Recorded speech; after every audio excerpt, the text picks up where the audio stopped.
Assalamualaikum warahmatullahi wabarakatuh. Perkenalkan, nama saya Setiawan dari kelas 11 IPA 1 nomor absen 30. Perkenalkan, saya Nareswari Eka Anindita dari kelas 11 MIPA 5 nomor absen 22. Sebelum melakukan percobaan, mari kita pelajari apa sih sistem koloid itu? Sistem koloid. Koloid merupakan jenis campuran heterogen yang terbentuk karena adanya dispersi suatu zat ke dalam zat lain yang dicampurkan. Oleh sebab itu, dalam koloid itu terdapat fase terdispersi dan medium pendispersi. Fase terdispersi adalah zat yang mengalami penyebaran secara merata dalam satu zat lain.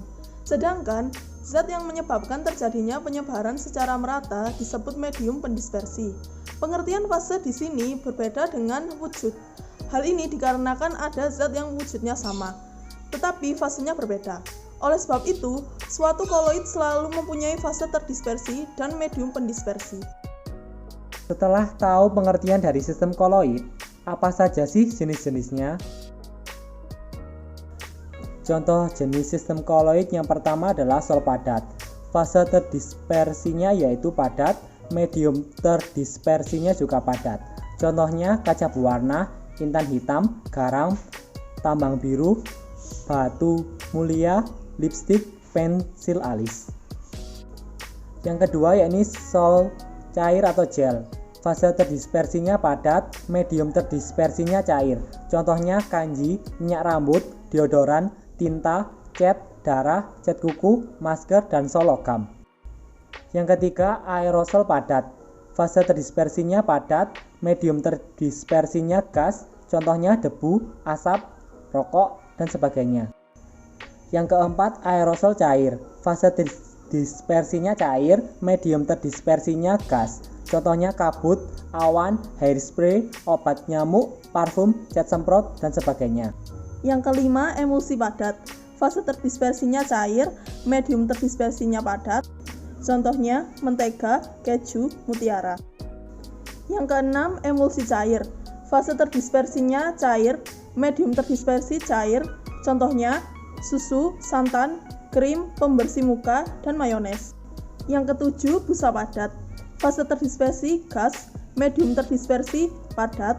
Contohnya batu apung dan styrofoam. Dan yang terakhir, busa cair. Fase terdispersinya gas, medium terdispersinya cair. Contohnya busa sabun, krim kocok. Nah, salah satu contoh koloid itu es krim loh. Kenapa ya? Jadi, es krim merupakan contoh koloid, yakni jenis koloid emulsi cair dan buih padat. Karena pada pembuatan es krim digunakan gelatin atau koloid pelindung untuk mencegah pembentukan kristal besar es atau gula. Es krim merupakan buih setengah beku yang mengandung lemak teremulsi dan udara. Sel-sel udara yang ada berperan untuk memberikan tekstur lembut pada es krim tersebut. Tanpa adanya udara, emulsi beku tersebut akan menjadi terlalu dingin dan terlalu berlemak. Lalu, bagaimana proses koloid yang terjadi dalam pembuatan es krim? Dalam pembuatan es krim terjadi dua proses koloid, yaitu yang pertama emulsi cair. Emulsi cair adalah di mana suatu zat cair terdispersi dalam zat cair. Hal ini dibuktikan yaitu pencampuran lemak dengan air. Kandungan lemak dan air yang terkandung dalam susu. Yang kedua, buih padat. Buih padat terjadi karena adanya lemak teremulsi dan juga karena adanya kerangka dari kristal-kristal es yang kecil dan terdispersi di dalam larutan makromolekular berair yang telah diberi gula. Berikut proses pembuatan es krimnya. Pertama, siapkan alat dan bahan. Langkah selanjutnya, masukkan bubuk es krim instan ke dalam wadah. Tambahkan 150 ml air dingin. Lalu kocok hingga adonan es krim mengental. Kocok hingga adonan es krim mengental hingga tekstur adonan lembut seperti ini. Setelah adonan es krim mengental, pindah ke dalam wadah.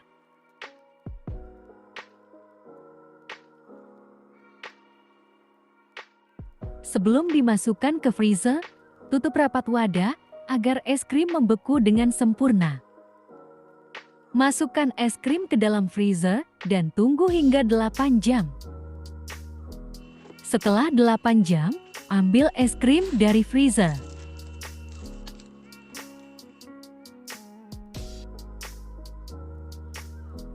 Setelah itu, ambil es krim lalu pindahkan ke dalam mangkuk es krim. Es krim pun siap disajikan.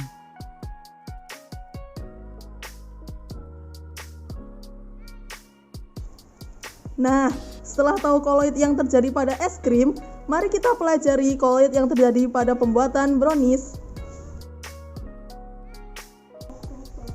Brownies merupakan contoh koloid, yakni jenis koloid emulsi padat dan busa padat.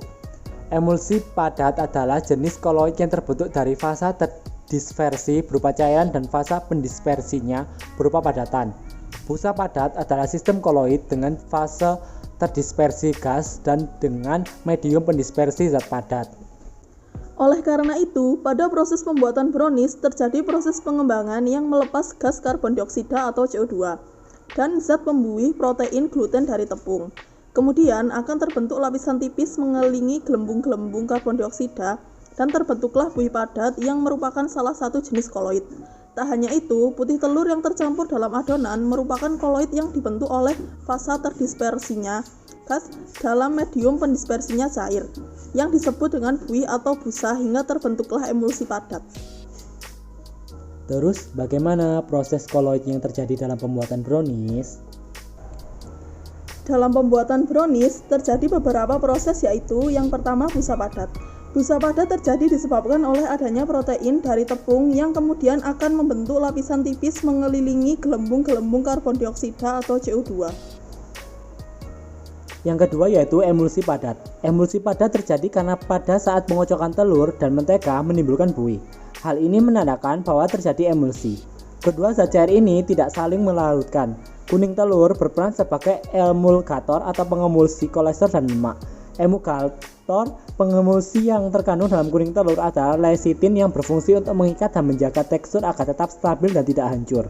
Yuk, mari kita simak proses pembuatan browniesnya. Pertama, siapkan alat dan bahan. Masukkan tepung brownies instan ke dalam wadah. Tambahkan 1 butir telur. Masukkan 100 gram margarin cair. Tambahkan 5 sendok makan air. Aduk semua bahan hingga tercampur rata. Kurang lebih seperti ini. Siapkan loyang dan margarin. Olesi seluruh permukaan loyang dengan margarin secara merata. Siapkan adonan dan loyang yang sudah terolesi margarin. Masukkan adonan ke dalam loyang.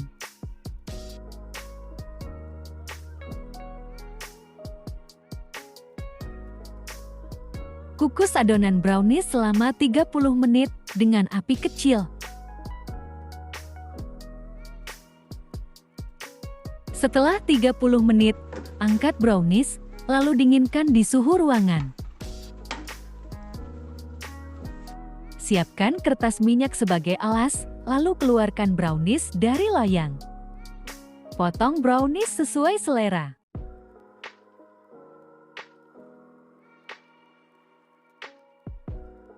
Setelah dipotong, letakkan brownies di piring.